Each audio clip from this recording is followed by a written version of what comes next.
Muy buenos días, sea bienvenido a Líderes de Opinión, un programa que analiza los problemas sociales llevados hasta las últimas consecuencias. Líderes de Opinión, del Grupo FM.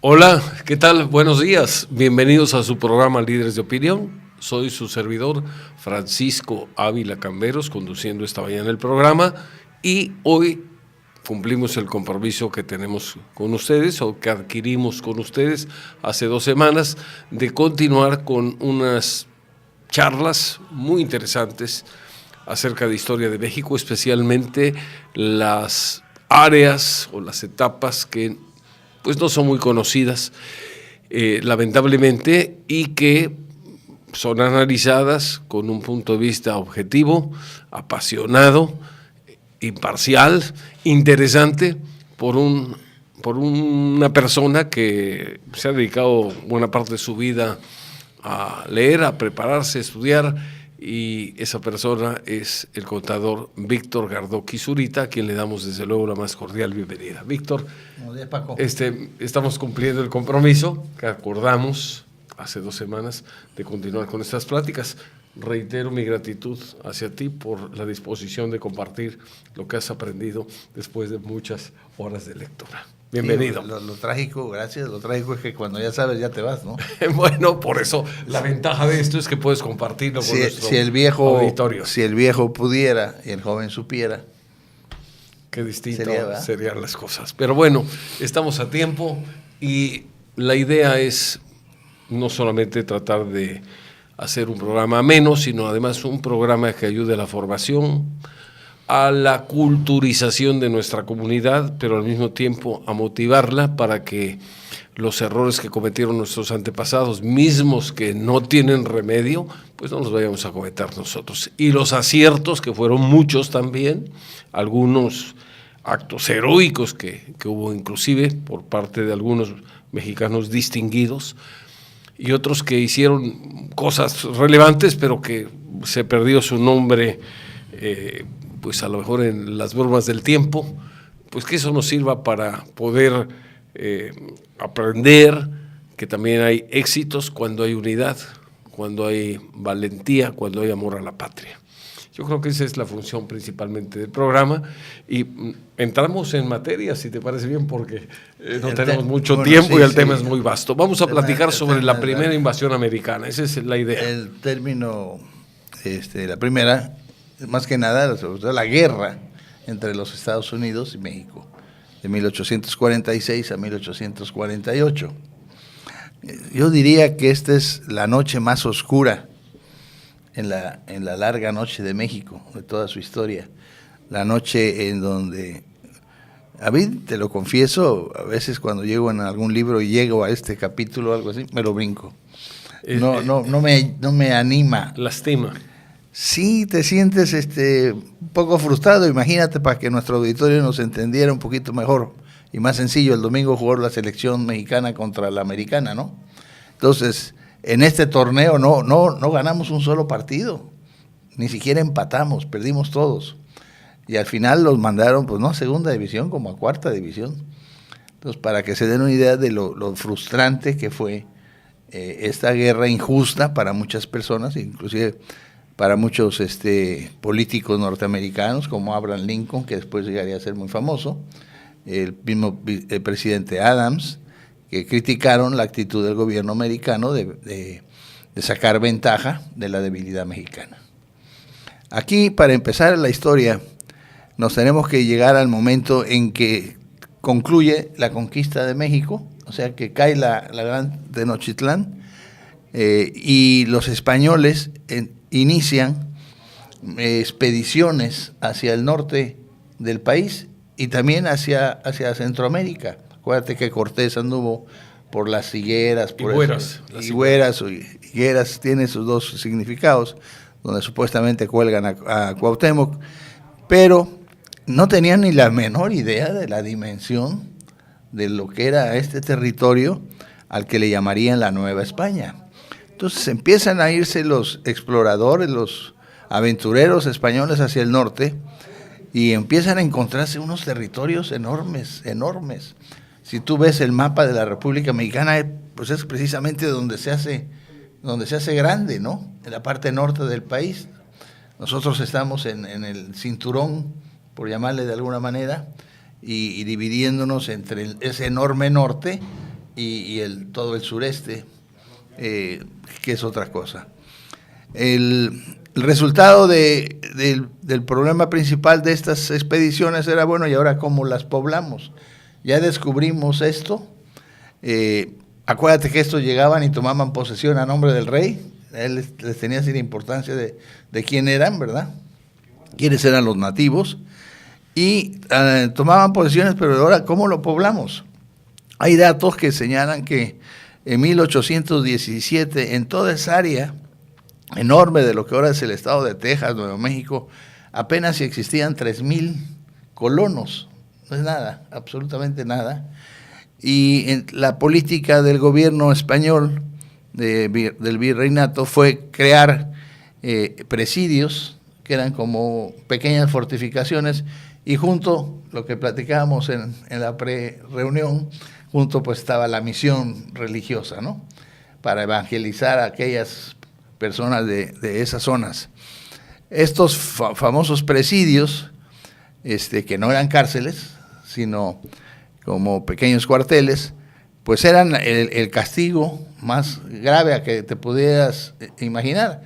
O sea, que te mandaran a ti como soldado para esos rumbos, pues lo más seguro es que fueras a morir, o que no llegaras, porque las vías de comunicación, que fue otro de los factores que va a influir en toda esta historia, pues no eran nada buenas. No teníamos una de las grandezas que tuvo el Imperio Romano, que fue la construcción de vías de comunicación a través de sus famosas calzadas, las vías que le llamaban, ¿no? En donde fácilmente llegaban las legiones en auxilio ante cualquier intervención bárbara. El problema era llegar allá y estar allá y sobrevivir. El abastecimiento, tenías que vivir de lo que por ahí te encontrabas, porque el abastecimiento desde el centro, es decir, desde la Ciudad de México o las ciudades que se fueron desarrollando en la colonia, como San Luis Potosí, Guanajuato y todo el centro del país, imagínate las distancias enormes. Si ahora haces horas en avión, imagínate caminando o a mula o en carreta, ¿no? Entonces, toda esa despoblación fue intentada combatir, inclusive con emigrantes canarios. Hubo un intento de traer canarios. Canarios no son, me estoy refiriendo a los pájaros, sino me estoy refiriendo a los pobladores de las Islas Canarias, claro, que son una posesión española. Entonces, no funcionó. Entonces era complicadísimo, y este problema lo visualizan perfectamente los norteamericanos, que acababan de surgir como nación independiente de Inglaterra, las 13 colonias, la República de los Estados Unidos de Norteamérica, y van a empezar a solicitarles a las autoridades desde el virreinato, desde ahí empieza el asunto, a que se les autorice que colonos vayan a esos lugares a desarrollarlos, a vivir ahí. Las autoridades españolas se lo conceden, y las autoridades mexicanas también, del inicio ya de la República Mexicana, también le van a conceder a los americanos. Fundamentalmente iban al mando del señor Stephen Austin, por eso la capital de Texas es Austin, la facilidad de estar ahí. Obviamente eran personas que llegaban con otra religión. Bueno, parece ser que las condiciones es que fueran católicos, y tengo entendido que pedían que fueran fundamentalmente irlandeses, que practican esa religión, para que no hubiera una discrepancia muy grande con los usos, costumbres, religión del resto de los mexicanos. Pero tengo entendido que no lo cumplieron, era muy difícil supervisar dadas las distancias, y además al gobierno del centro no lo veían como alguien que llegara a desarrollar algo. Dice lo que he leído, que el gobierno del centro, la única presencia que tenía era para ir a recaudar impuestos. Entonces había una animadversión hacia el gobierno central. Esto yo creo que contribuyó a lo que porque comentas. se fueron creando gobiernos locales, ¿no? Estos en sí eran provincias y después fueron estados. Texas pertenecía al estado de Coahuila, Texas. Ahí nace el gran héroe Ignacio Zaragoza, en lo que es Texas ahora. Hay otro intento inclusive francés, grupos de franceses que quieren colonizar Alabama, lo que es Alabama, no resisten las inclemencias de la zona y se trasladan hacia Texas. Entonces la desventaja empieza a ser muy peligrosa entre los colonos y los mexicanos, enormemente diferente. Yo diría que una proporción de 10-1, por cada mexicano había 10 colonos. El gobierno de Guadalupe Victoria mandó al general Mier Terán a hacer un estudio, una exploración a toda esa área, y Mier Terán se da cuenta exactamente del problema y del conflicto que a la larga iba a estallar. Entonces él manda reportes al gobierno central de que había que hacer lo imposible por colonizar con mexicanos esas enormes extensiones, porque si no las íbamos a perder. Pero entonces el gobierno central no le hace caso, lo ignora, para variar. Este estudio, estos viajes que realiza Mier Terán, que había sido un oficial del ejército de Iturbide, no lo pelan al grado tal que viene un acto de dramatismo. Frustrado, va a Padilla, donde habían fusilado a Iturbide, y ahí se suicida clavándose su espada. Para que más o menos para llamar la atención y de alguna manera motivar a que voltearan los ojos del gobierno se volteara hacia un territorio que íbamos a perder. Claro. Vamos a una pausa y regresamos. Vamos. No se vaya, seguimos en un momento más en su programa Líderes de Opinión. Continuamos con su programa Líderes de Opinión. Seguimos platicando con el exalcalde, contador público y además exfuncionario de la Secretaría de Finanzas, don Víctor Gardoqui Zurita, quien pues es una persona apasionada en la historia y además de manera generosa comparte lo que ha aprendido pues con sus amigos y en este caso con nuestros amables radioyentes. Víctor, entonces el general se suicida en un acto de protesta. ¿Cómo interpretas eso? Pues como una llamada de atención, una inmolación hacia el gobierno central de que deberían de hacer caso a las decisiones que él había tomado en aquellos países, al pronóstico que él estaba dando, y que además fue un pronóstico acertado. Él no quiso ver, no quiso ver lo que era inevitable que sucediera si no se tomaban acciones correctivas. Y ahí viene la mezcla del sentimentalismo, ¿no? De irse a suicidar a donde habían fusilado a su jefe, a Iturbide. O sea, no escogió cualquier lugar, sino que ahí se fue a suicidar. La historia está llena de circunstancias. ¿Te acuerdas cuando platicábamos del general Barragán, no? Cuando muere Barragán, el vencedor aquí de Ulúa en 25, decide que su cuerpo se desparrame por varios puntos. No sé si ya lo dijimos. No. Sí. No. Bueno, la lengua de él viene a dar aquí a San Juan de Ulúa, por decisión de él. Sus ojos se quedan en la ciudad natal de él, que era la ciudad del maíz, San Luis Potosí. Ahí hay una capilla en donde están los ojos. El corazón fue a dar a Guadalajara. A mí se me hace que tuvo una noviecita por allá, por aquella perla tapatía. Por eso el corazón fue para allá. O fue allá o inicios de los trasplantes, ¿no? Claro. Bueno, obviamente la circunstancia va a provocar que ya la ambición americana, producida porque compran la Luisiana, no el estado de Luisiana que ves hoy, era enorme la Luisiana, llegaba desde el Golfo de México hasta los Grandes Lagos, posesión francesa, se la compran a Napoleón, que necesitaba dinero para sus guerras. Después España le cede la Florida en 1819. Cuando España cede la Florida ya estaba cantado que lo que seguía era Texas. Entonces, desde que llega Poinsett en 1825 a México, el primer enviado diplomático americano con los gobiernos mexicanos, ya trae la instrucción de ofertar la compra de Texas, Nuevo México y las Californias. Obviamente el gobierno no le va a hacer la contestación positiva, y esto pues va a desviar entonces el asunto a un problema. Hay que resolverlo por la fuerza. Si no me lo vendes, te lo voy a quitar. Él vino además con una misión, por eso yo decía que traía una consigna. Él vino con la misión de dividir.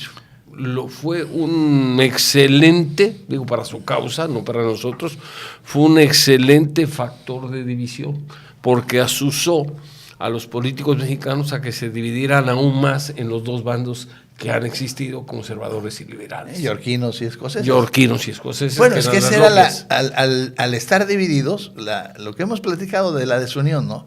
Al estar desunidos, eres débil. Y al ser débil es más fácil que eres caigas vulnerable en la oferta que te está haciendo aquel. Y si no caigo yo, cae el otro bando, sí. que también es en pugna conmigo.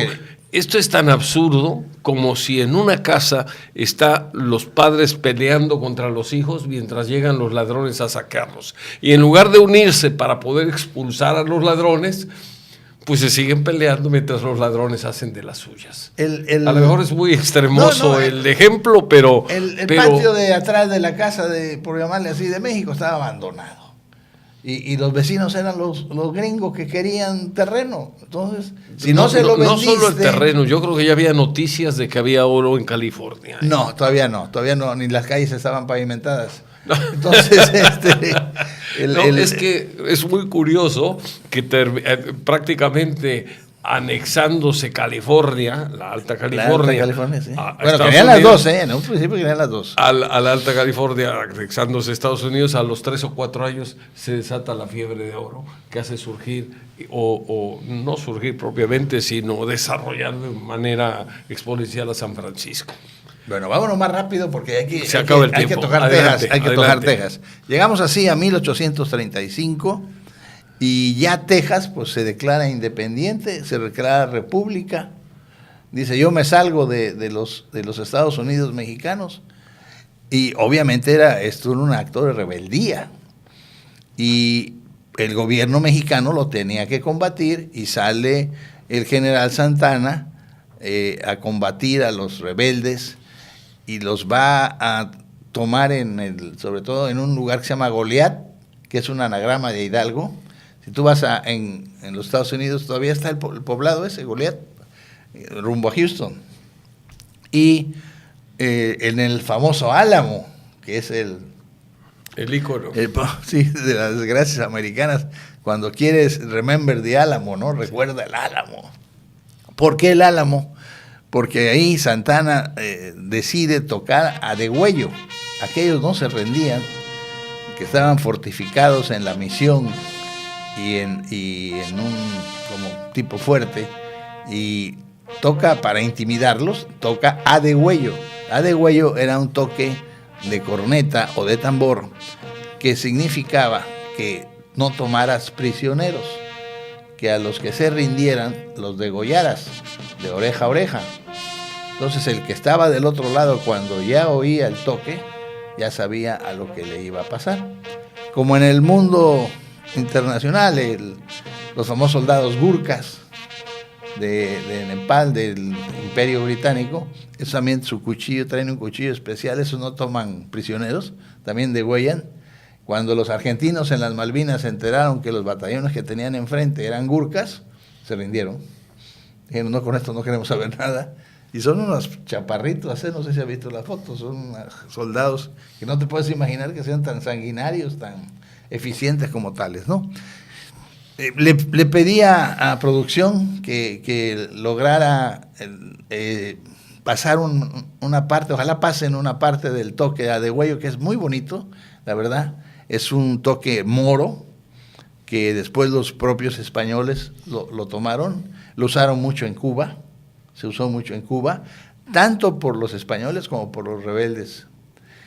Bueno, Santa Anna sigue rumbo a un lugar que se llama San Jacinto, y ahí la famosa siesta de Santa Anna, se queda dormido a orillas del río, y le cae Sam Houston con toda su tropa, y lo derrota terriblemente, al grado tal que lo toman prisionero, y le van a hacer firmar en Puerto Velasco unos tratados por los que México se comprometía allá no a tener hostilidades con lo que era Texas, prácticamente a reconocer la independencia de Texas, por eso es la estrella solitaria, por eso el escudo de los famosos vaqueros de Dallas, todo es la estrella solitaria. El general Santa Anna va a ser tomado prisionero, te digo, y lo llevan hasta Washington incluso, ahí a entrevistarse con el presidente norteamericano, y después ya lo regresan acá a Veracruz. Así van a pasar 10 años en donde va a estallar la guerra con un pretexto. Se necesitaba el pretexto, los americanos siempre buscan un pretexto. Acuérdate cuando intervinieron en la guerra en Cuba con España, pues hundieron al acorazado Maine en la bahía de La Habana. Y le echaron la culpa a España. Y está probadísimo científicamente por las propias universidades norteamericanas que fueron los mismos norteamericanos quien lo hundieron, pero ahí estaba el pretexto. En la Primera Guerra Mundial, el hundimiento de Lusitania provocó ya la entrada. Y en la Segunda Guerra Mundial, el ataque a Pearl Harbor, que los norteamericanos sabían perfectamente que se iba a producir, pero pensaban ellos el pretexto para no pasar como los tiranos, sino como los mártires que habían sido atacados.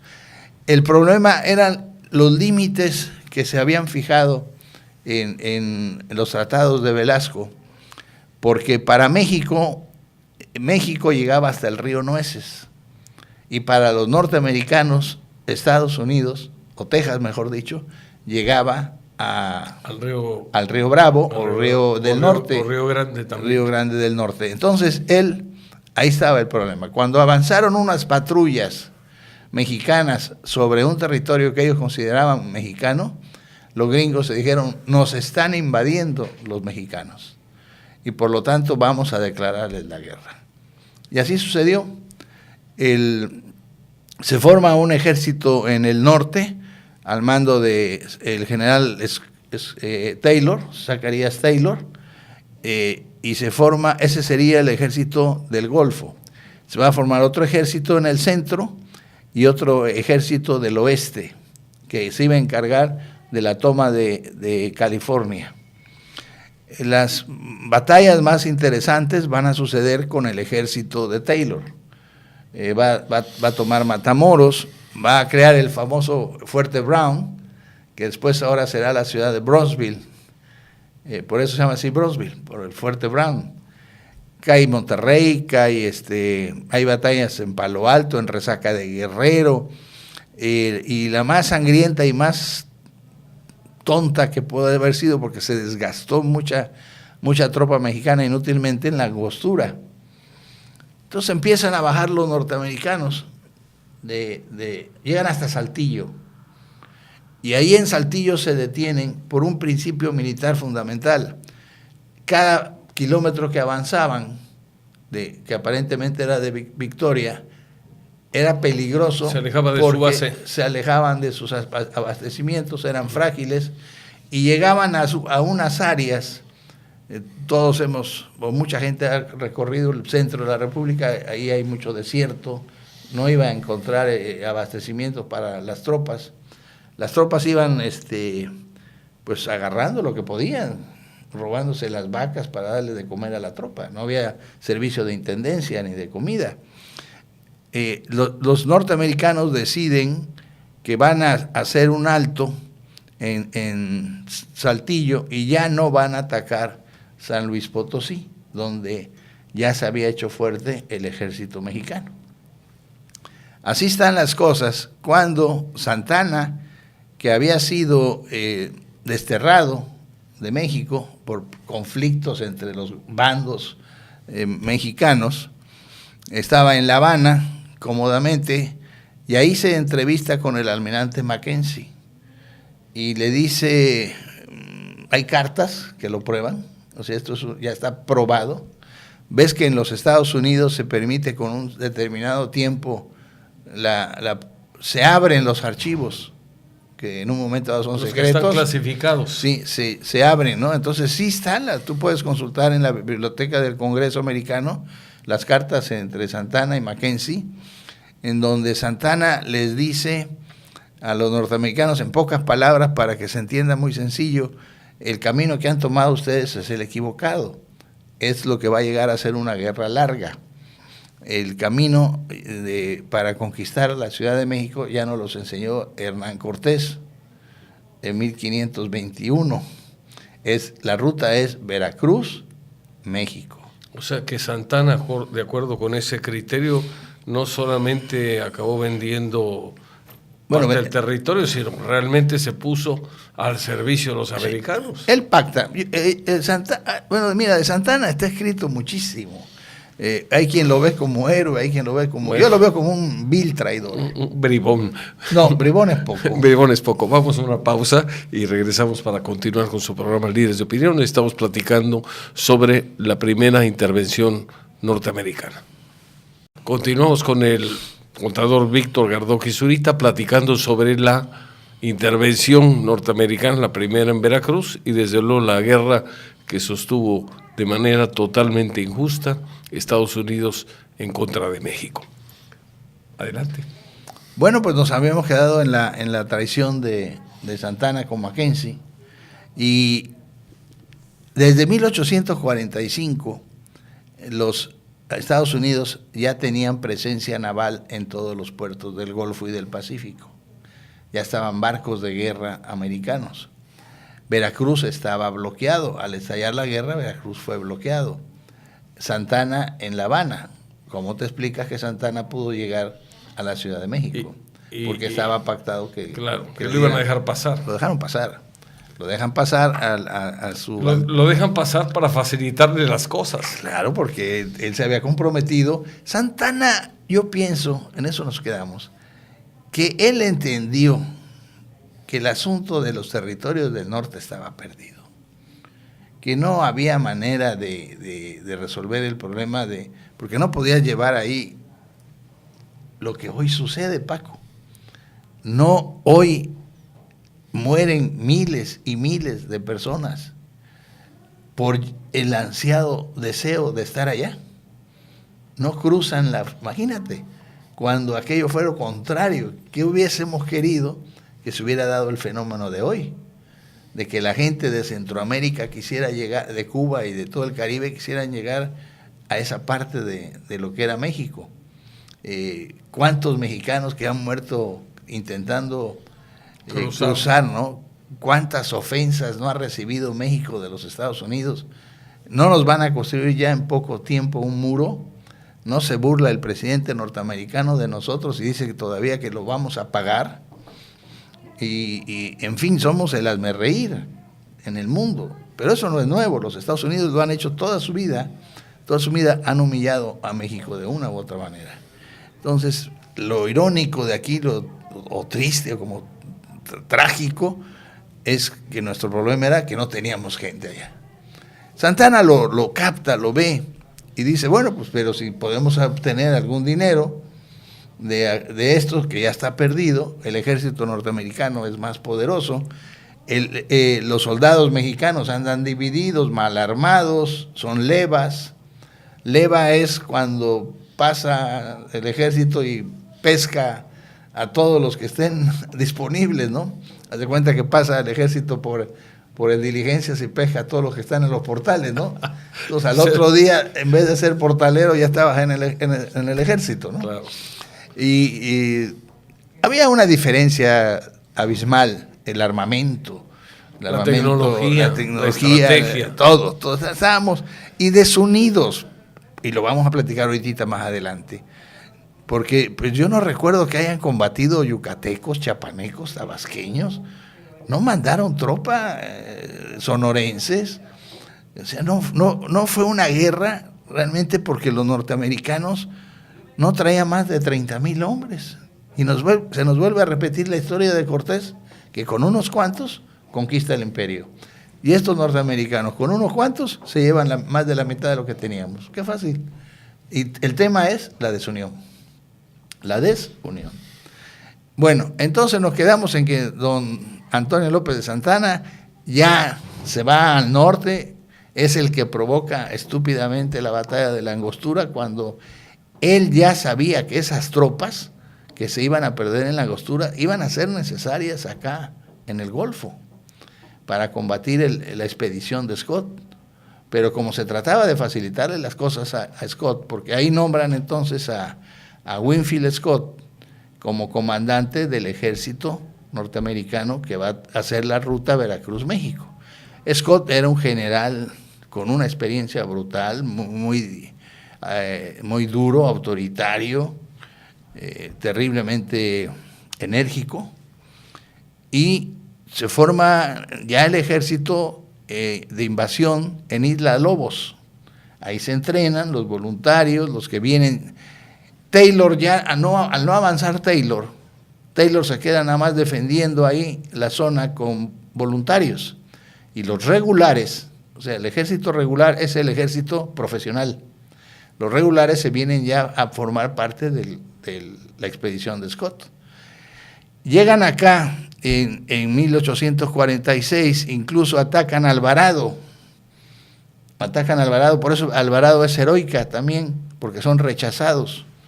Atacan Villahermosa, que en aquella época se llama San Juan Bautista, también son rechazados. Y entonces se vienen a su base natural, que era Antón Lizardo, aquí cerquitita. Ahí estaban la flota norteamericana y el ejército vino a dar. Y hasta que deciden ya en marzo el desembarco, ahí nos faltó la naturaleza, como nos ayudó cuando el bloqueo de Ulúa con el norte. Ahí que nos faltó un buen norte para que zarandeara a la fuerza de invasión norteamericana. Desembarcan en Playa Collado, se crea el famoso campamento Washington y se inicia un combate. Scott manda mensajeros a Veracruz para que se rindan. Obviamente Veracruz no se rinde y se arma un cañoneo brutal entre las dos partes. Desde Ulúa y los baluartes les disparaban a los norteamericanos y los norteamericanos a la ciudad. Se estima que la ciudad recibió más de 5,000 bombas americanas. Posiblemente de las 3 H's sea la más sangrienta esta, para que porque fue realmente un combate entre dos ejércitos. La primera es un bombardeo de una fortaleza de la ciudad. La segunda es esta. La segunda fue una pachanga con los franceses, la de la guerra de los pasteles, pero la tercera, sí fue un enfrentamiento entre dos ejércitos. Llegará un momento en que la guarnición de Veracruz ya no tenga con qué defenderse, con qué disparar. Se dan actos de heroísmo como el del teniente Holsinger. Acuérdate que hay un callejón Holsinger que vas a dar al Parque Ciriaco Vázquez. Holsinger era un teniente de la Armada que ve caer la bandera, la driza de la bandera, se levanta y la vuelve a colocar y se vuelve a caer y le pegan de tiros. Y otro muchacho de apellido Vélez hace él las veces de driza. Él se queda sosteniendo la bandera. Ese muchacho con el tiempo llegará a ser un militar destacado y llegará a ser gobernador de varios estados, en el bando conservador. Muchos de los militares norteamericanos que participaron en esta guerra después serían muy famosos en la guerra civil norteamericana, 20 años después. Por ejemplo, el general de los ejércitos del sur, Robert Lee, era coronel en la guerra con México. O sea, muchos se vinieron como a entrenar, les fue de maravilla aquí este entrenamiento, esta experiencia militar, y pues Veracruz se tiene que rendir. Se rinde Veracruz, entonces Santana se deja venir y llega a un punto en la carretera que mucha gente conocerá, que se pasa a veces inadvertido, y ahora con la autopista más, que se llama Cerro Gordo. En Cerro Gordo, que era el paso del Camino Real. Primero se fortalece en Puente Nacional, pero no estaba lo suficientemente capaz en ese momento el ejército mexicano para sostener esa posición, y se van hacia Cerro Gordo. En Cerro Gordo, el teniente coronel Rangel, que era el experto de artillería, le dice a Santana que ahí no es el lugar propicio para detener al ejército americano, que lo podrá detener por momentos, pero que finalmente lo van a vencer. Que si quiere vencer, tenía que tomar un cerro que se llama La Atalaya. Cerro Gordo, el cerro se llamaba, también se conoce como el Cerro del Telégrafo, porque hasta arriba hay un telégrafo. Un telégrafo óptico. Óptico, sí, porque se comunicaban de Jalapa a Veracruz. Entonces, por medio de señales, por medio de espejos, para ser más claros. Exactamente. Y en la noche dicen que por medio de hachones, eran unas torres o torreones. Ahí está, tú puedes subir, están las ruinas. Lástima que eso se ha descuidado. Lo interesantísimo que podía ser que se rescataran, y pudiera haber un recorrido histórico, cultural de esos lugares. Pues es lo que yo he venido luchando, Paco, por años y años y años, diciéndole a la gente, diciéndole a las autoridades, nuestra riqueza es la historia. Organizas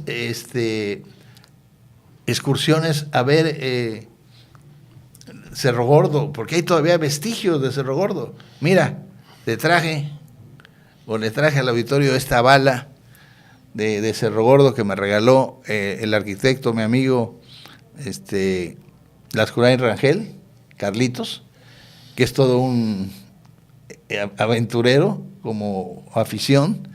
Esta es una bala mexicana que se encontró él ahí en Cerro Gordo, y a lo mejor se pueda ver este es un plan original de la disposición militar de la batalla.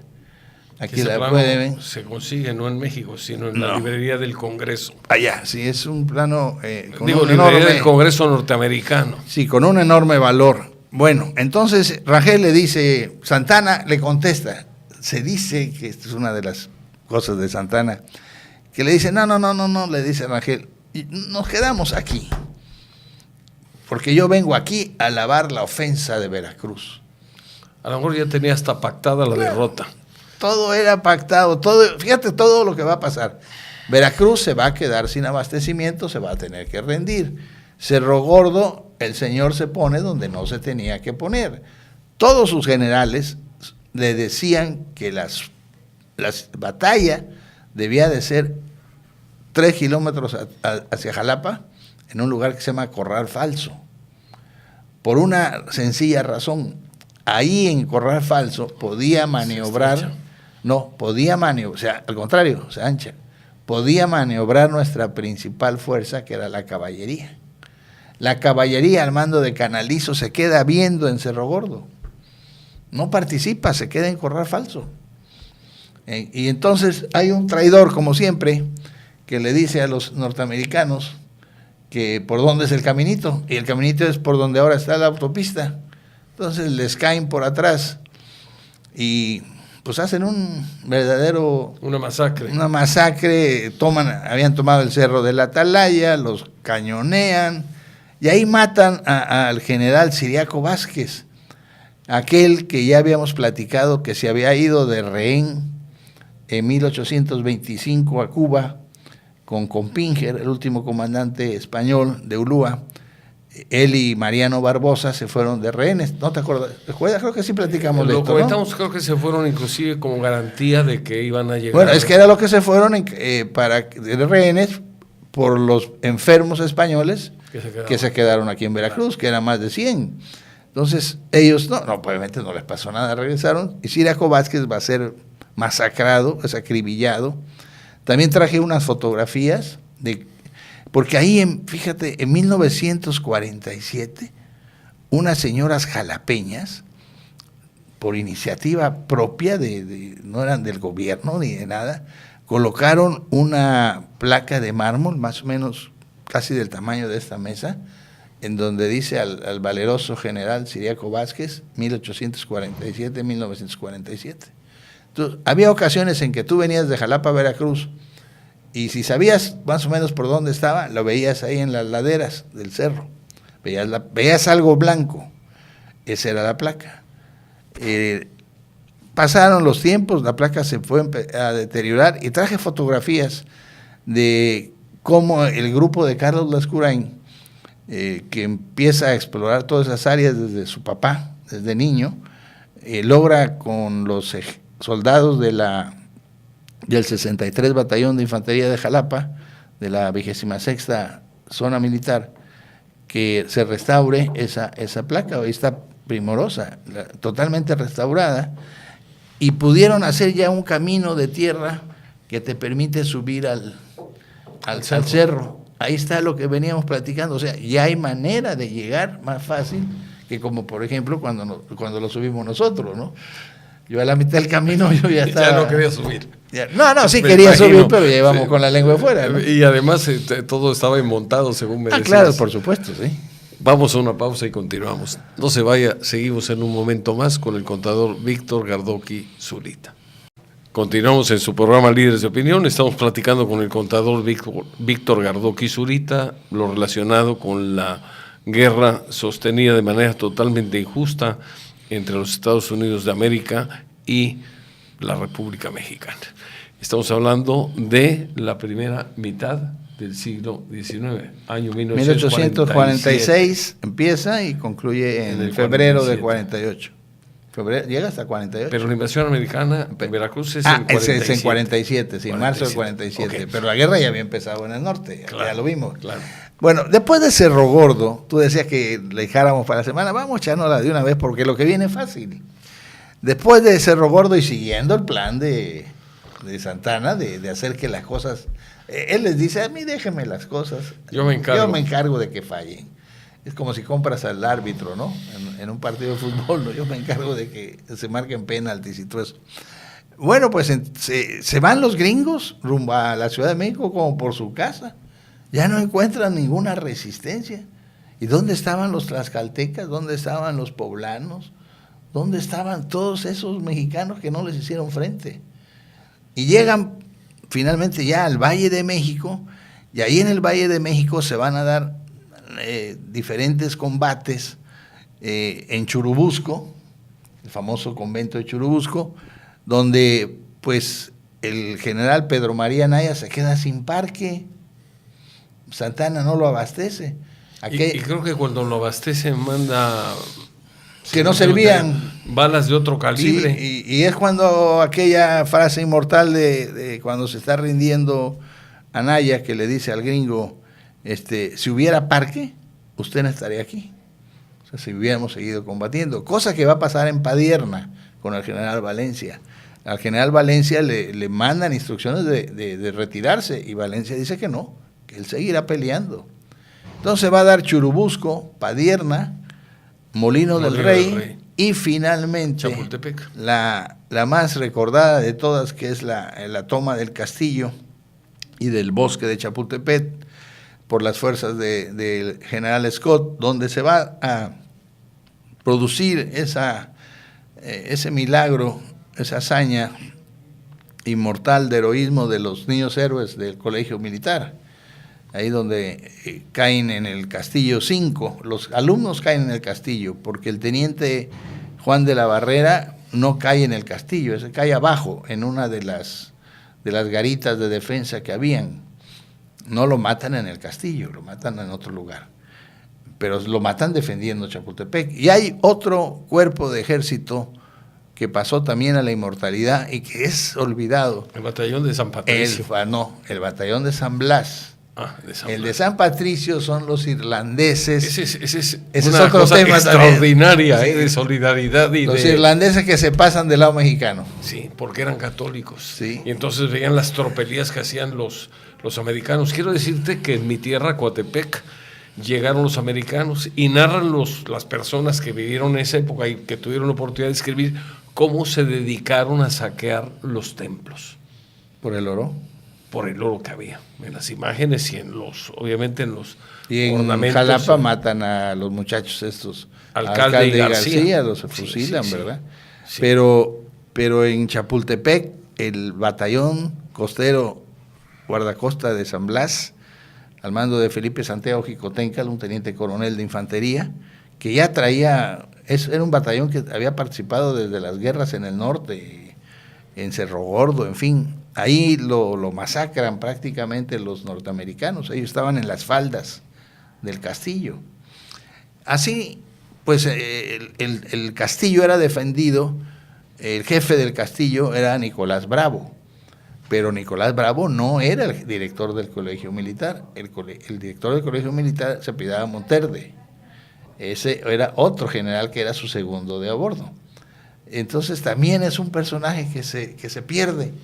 El director, como sucede en la escuela naval en el 14, el comodoro se come al capitán Carrión, que era el director de la escuela. Se lo come, vaya, históricamente, ¿no? Y así va a suceder también en el colegio militar en Chapultepec.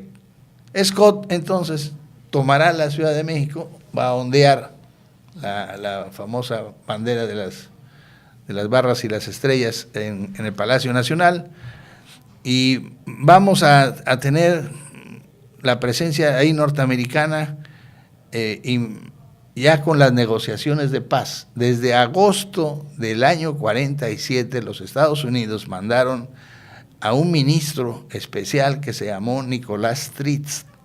Nicolás Stritz venía con la intención, con su orden, de negociar con los mexicanos que ya la guerra terminara y que nos vendieran lo que querían, que se retiraban y que ya le estaba el dinero ahí y todo. Nicolás Stritz, al terminar ya Scott tomar México, empieza a negociar con el gobierno mexicano, y hay un libro estupendo que yo le recomiendo al auditorio que se llama Deber y Conciencia.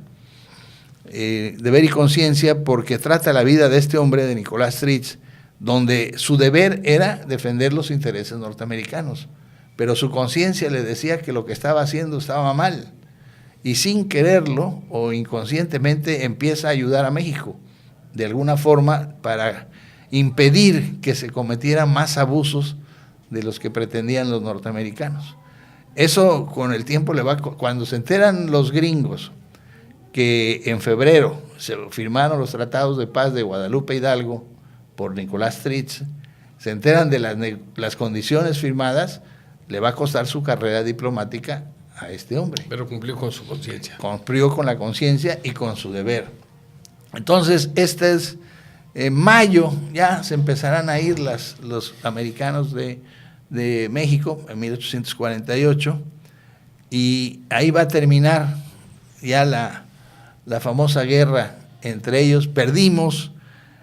Aquí te traje un apunte para nuestro auditorio de algunos cálculos. Mira, no perdimos Texas, Nuevo México y California, como se dice, que era lo que nos querían comprar. Porque lo que sucede es que el estado de Texas actual no era el estado de Texas en ese momento, lo que era Texas. Cuando termina esto, a Texas le quitan el 66% de territorio y se van a formar los siguientes estados, aunque no lo quieras creer: Wyoming, Nebraska, Arkansas, Oklahoma, Colorado, Arizona, Utah y Nevada. Además de Nuevo México, Texas y California. Toda esa fue en estados que hoy son así, lo que perdimos en esta guerra. Perdimos, todavía les vendimos la Mesilla, acuérdate, como una ñapa en 1853, y perdimos 2.378.000 kilómetros. Más de la mitad del... Porque ahorita nos quedamos nada más con 1.964.000. Eso fue lo que perdimos en esta guerra, en cuestión de 2 años. Por eso es que yo te digo que es para mí la noche más negra, más triste en la historia de las noches mexicanas. Esa es una noche que yo no tengo todavía explicación. Aquellos que adulan y elogian a Santana, el seductor de la patria, y a esos escritores como Martín Moreno, Catón, que ponen a Santana como el aventurero, el enamorado, el jugador de gallos, esto y el otro. Sí, el tipo era especial. Pero yo no le haría mucho caso a este hombre que nos traicionó y que hizo que en vez de defender, negoció en secreto y facilitó las derrotas que nosotros tuvimos. Y a muchos estados de la Unión no participaron, de la Unión Mexicana, no participaron en la guerra, porque no mandaron sus tropas a pelear. Grave. Grave, esto nos habla, bueno, de la historia, pero también de algunas reflexiones que deben de quedarnos. La desunión siempre ha sido, digamos, la madre de todos nuestros problemas. Tenemos que promover la unidad a como dé lugar. Hay muchas cosas que como ciudadanos, como mexicanos, nos pueden a lo mejor dividir, hasta en el aspecto deportivo, nos llevan un equipo, otros a otro, pero a la hora de la verdad, todos somos mexicanos y todos tenemos que defender a México. Fíjate todos que tenemos que trabajar el domingo en el partido, las ceremonias del himno, ¿no? Que la bandera, los soldados y esto y el otro. ¿Por qué no tuvimos eso en aquel momento, no? ¿Por qué no se dio? A lo mejor no había un sentimiento de nación. Para que haya un sentimiento de nación tiene que haber comunicación y tiene que haber cultura. Esa va a ser las dos cosas o los dos factores. Aunque yo sé que faltaron. No, que ahí no estamos de acuerdo, pero es parte de la discusión. De la discusión. Ahí va a ser la grandeza del grupo de los liberales de la Reforma, de ya crear un concepto de país, de nación independiente, ¿no? De que me vienes a invadir y te agarro y te derroto, como sea, ayudado por quien sea, pero fusilamos a Maximiliano. Hay una versión que es como si hubiéramos fusilado a Scott. Hay una versión muy interesante que dicen que Maximiliano no murió fusilado. Hay un señor que se llamó Justo Armas, que vivió en Centroamérica, con un parecido muy cercano a él, y hay la versión de que Juárez lo perdona porque al ser los dos masones, un masón no podía mandar matar a otro. Es parte de la leyenda, parte del encanto de la historia, y le tocará a los estudiosos del tema, a los investigadores, ver si esto es cierto. Es como Napoleón. O es falso. Napoleón también se dice que no murió en Santa Elena, que murió en la Luisiana, que logró escapar, en fin, que el que murió era otro, que, bueno, finalmente hoy está probado científicamente que lo envenenaron, ¿no? Los ingleses lo fueron envenenando con arsénico poco a poco. O sea, no murió como de cáncer, que decían, de hígado. No, fue envenenado. Esos no... no sé si has visto exactamente dónde queda Santa Elena. No. En la mitad del Atlántico Sur, entre África y... O sea, lo mandaron donde no podía escapar. Aún por el que se les había escapado en la isla de Elba. Claro. Entonces, lo mandan, pero ya no le podía, no había los cohetes lunares, sino para allá lo mandan también, ¿no? Muy bien. Pues, Víctor, la desunión tenemos que combatirla con unidad, con cultura, con buena comunicación y con amor a la patria. ¿Te parece como conclusión? Sí, y aplicar, ya no nos dio tiempo, la teoría Moreno, lo que yo le llamo la teoría Moreno, porque esto no fue nada más una guerra entre Estados Unidos y México, sino fue una guerra entre sajones y latinos que tienen dos visiones del mundo diferentes. El maestro Moreno nos decía que el río Bravo no separaba a dos países, separaba a dos mundos. El mundo sajón del Bravo hacia arriba y el mundo latino del Bravo hasta la Patagonia. Si algún día, si la estación llega a los precios que hemos fijado,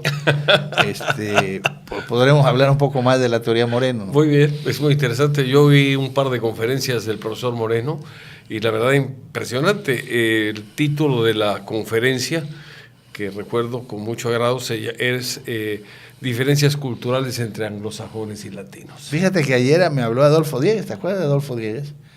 Que fue el que funda los Toastmasters, presidente nacional, un chaparrito así de Guadalajara, un amigo, sí lo conoces. Seguramente. Un orador explosivo, tremendo. Y ayer me habló para otro asunto y yo le digo, mira, te traía yo porque al ver la preparación de este programa, me acordé de la teoría Moreno. Dije, a ver si nos da tiempo de meter la teoría Moreno. Pero como ya tiene algunos años que no tengo contacto con el maestro, y era grande cuando... Yo creo que ya debe haber muerto, inclusive. No, ojalá no, pero yo creo que lo más seguro que sí. Entonces le encargué a Adolfo, investígame por favor del maestro. Sería bueno un programa sobre el tema. Si te parece, ahorita el tiempo se nos ha agotado. Se nos fue ya. Y lo único que tenemos que hacer es agradecerte a ti tu presencia y agradecerle a nuestros amables radioyentes pues la amabilidad de escucharnos y de alguna manera intentar conocer a través de este programa un poquito más de la historia de México. Muchas gracias por habernos escuchado y nos vemos y nos escuchamos, Dios mediante, la próxima semana en su programa Líderes de Opinión. Víctor, gracias. Gracias, Paco. Muy amable. Como siempre. Gracias.